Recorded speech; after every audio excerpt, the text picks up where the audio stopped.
అయితే ఎప్పుడు మీరు యూనివర్స్, యూనివర్స్, యూనివర్స్ అంటారు. అవును. నిజంగా యూనివర్స్‌కి చెప్పుకుంటే మ్యాజిక్ జరుగుతుందా? యూనివర్స్ ఏదైనా చేయగలుగుతుందా? మనం భగవంతుడిని నమ్ముకుంటాం. అవును. మీరు మాత్రం స్పిరిచ్యువల్ గురూస్ ప్రతి ఒక్కళ్ళు కూడా మీరు ఏం కావాలనుకుంటున్నారో ఒక్కసారి మనస్ఫూర్తిగా యూనివర్స్‌కి చెప్పుకోండి. అవును. యూనివర్స్‌కి చెప్పుకోండి అంటుంటారు. అవును. నిజంగా యూనివర్స్‌కి చెప్పుకోవడం వల్ల చేంజెస్ జరుగుతాయంటారా? 100% జరుగుతాయి. ఇప్పుడు ఎందుకంటే కొంతమందికి సమయం ఉండకపోవచ్చు. టెంపుల్‌కి వెళ్ళడానికి గాని, తర్వాత దేవాలయాలకు వెళ్ళడానికి గాని. నేనేం చెప్తున్నానంటే మనుషుల్ని నమ్మకండి. హ్మ్. పంచభూతాలను నమ్ముకోండి. పంచభూతాలను నమ్ముకోవడం వల్ల ఏమవుతుందంటే, పంచభూతాలతో మనము ఎప్పుడైతే అనుసంధానమై మమేకం అవుతామో, మనకున్నటువంటి ఈ పాజిటివ్ ఆరా అని చెప్పింది చూడు, పాజిటివ్ ఆరా మన వైపు మన చుట్టూ క్రియేట్ అవుతుంది. ఒకసారి మన చుట్టూ పాజిటివ్ ఆరా క్రియేట్ అయిందనుకోండి, మన దగ్గరకు వచ్చే వ్యక్తులు కూడా పాజిటివ్ వ్యక్తులే వస్తారు. డబ్బు కూడా మన దగ్గరకు వస్తది. అంటే ఇక్కడ మనం ఏం చెప్పదలుచుకున్నామంటే, డబ్బుని మీరు ఏ రకంగా చూస్తే ఆ విధంగా డబ్బు మీ దగ్గరకు వస్తుంది. డబ్బును తిడుతూ ద్వేషిస్తూ ఉన్నారనుకోండి, మీ దగ్గరికి డబ్బు అసలు రాదు. మీరు ఉన్నంత కాలం డబ్బు రాదు. అదే డబ్బు పట్ల మీరు ఈ రోజు నీ దగ్గర ఒక 100 రూపాయలు ఉంది, దాంట్లో 50 రూపాయలు ఈ రోజు ఖర్చు చేయాలనుకున్నారు అనుకోండి, ప్రేమతో ఖర్చు చేయండి ఆ 50 రూపాయలు. ఈ 50 రూపాయలు ఖర్చు చేయడం వల్ల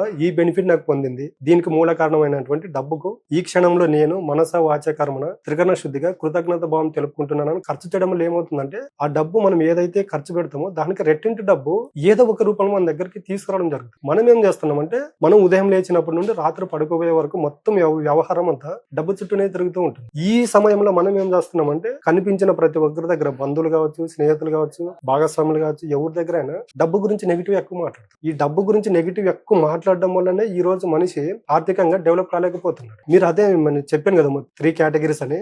డబ్బు ఉన్న వాళ్ళ దగ్గర మీరు జస్ట్ అబ్జర్వేషన్ చేయండి, వాళ్ళు డబ్బుని తిట్టరు. ఈ రోజు ట్రస్ట్లు కావచ్చు, తర్వాత అనాథ శరణాలయాలు కావచ్చు, అన్నదానాలు కావచ్చు, ఇవన్నీ ఎక్కడ జరుగుతున్నాయి? ఉన్నవాళ్ళు దానం చేయడం వల్ల ఇవన్నీ జరుగుతున్నాయి. అంటే అక్కడ వాళ్ళకి ఒక 100 రూపాయలు వచ్చింది అనుకోండి, దాంట్లో వాళ్ళకి తోచినంత యూనివర్స్ కి పెడుతున్నారు కాబట్టి వాళ్ళ దగ్గరికి డబ్బు వస్తుంది. మీరు స్టార్టింగ్ లో ఒక క్వశ్చన్ అడిగారు, ఉన్న వాళ్ళ దగ్గరికి డబ్బు ఎందుకు వస్తుంది అంటే, ఈ విధంగా వస్తుంది. వాళ్ళు డబ్బు పట్ల ఎప్పుడు ప్రేమ కృతజ్ఞత చూపిస్తుంటారు కాబట్టి వాళ్ళ దగ్గరికే డబ్బు వస్తుంది. డబ్బు వస్తుంది. ఎందుకంటే వాళ్ళ దగ్గరకు వచ్చిన డబ్బులో ఏదో కొంత ఈ సమాజ సేవకు ఉపయోగిస్తారు. అన్నదానం కావచ్చు, తర్వాత ట్రస్ట్లు కావచ్చు, వృద్ధాశ్రమాలు కావచ్చు. ఇలాంటప్పుడు ఏమవుతుందంటే యూనివర్స్ అంతా దాన్ని ఏం చేస్తారు, దీవిస్తున్నారు. యద్భావం తద్భవతి.